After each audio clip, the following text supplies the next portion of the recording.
Have you ever stopped to look at some of these beautiful cardinal birds? They're so fun to watch in the wintertime especially. They start to stand out and really be easy to recognize against the white snow. A lot of people really relish and enjoy the way these birds really stand out in nature and are very eye-catching. So let's get started making our own cardinal painting. All right, so let's go ahead and begin with our drawing. As you're taking a look at some of the bird images that are in the back of the table, or the back of the room, I want you to choose the one that works best for you. Some of the images are more detailed and gives you a lot of lines and shapes that you can use when you're making your bird, or you might want to go with a more easier version. The choice is really up to you. It depends on what kind of style that you're looking for in your project. And so in pencil, just go ahead and get started looking for the overall shape.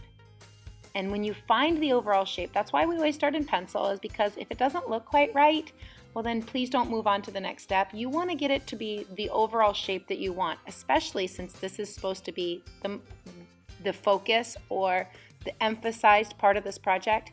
And once you have your pencil work done right, then take your pencil and make it a little bit darker so that we can see your image even better. Okay, so now that I've got my cardinal sketch started out, then I also started to think about a basic, again, very quick sketch about what you want to do for your background.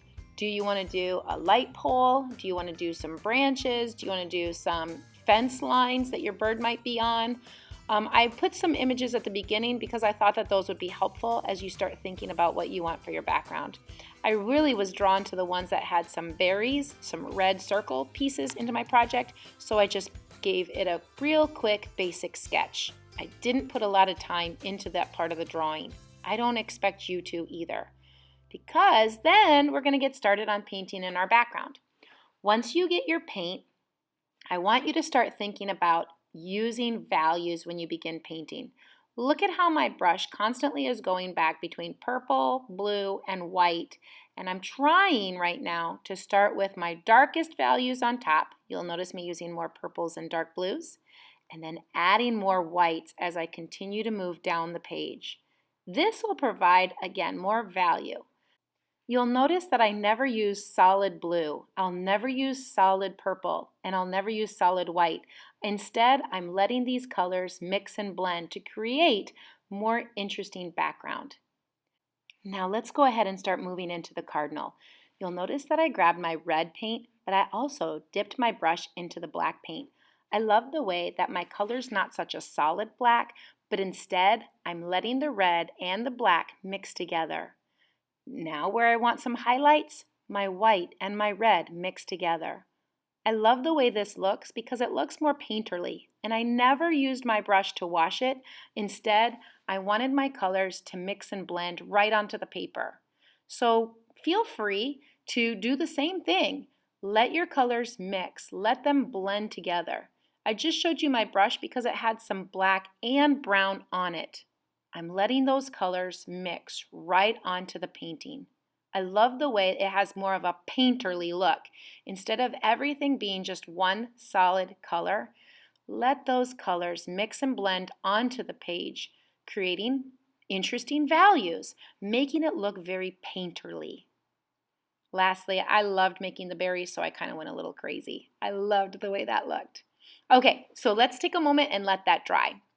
If you want to paint the rest of your bird with paint, that's fine.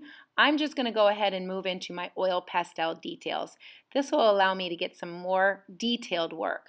It's a little bit easier for me to work with oil pastels than it is those paint brushes. This also does a nice job defining all of my work.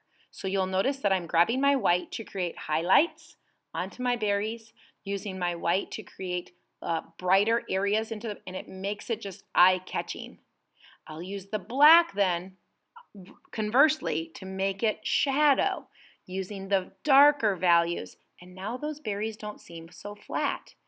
Even though I started out with one solid red, the light values make it highlighted, the black gives it a shadow.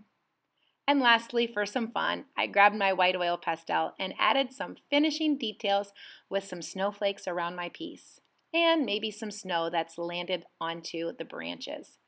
I loved making this project. I feel like it was so much fun, and I hope you enjoy this assignment as well. Happy art making, and thanks for watching.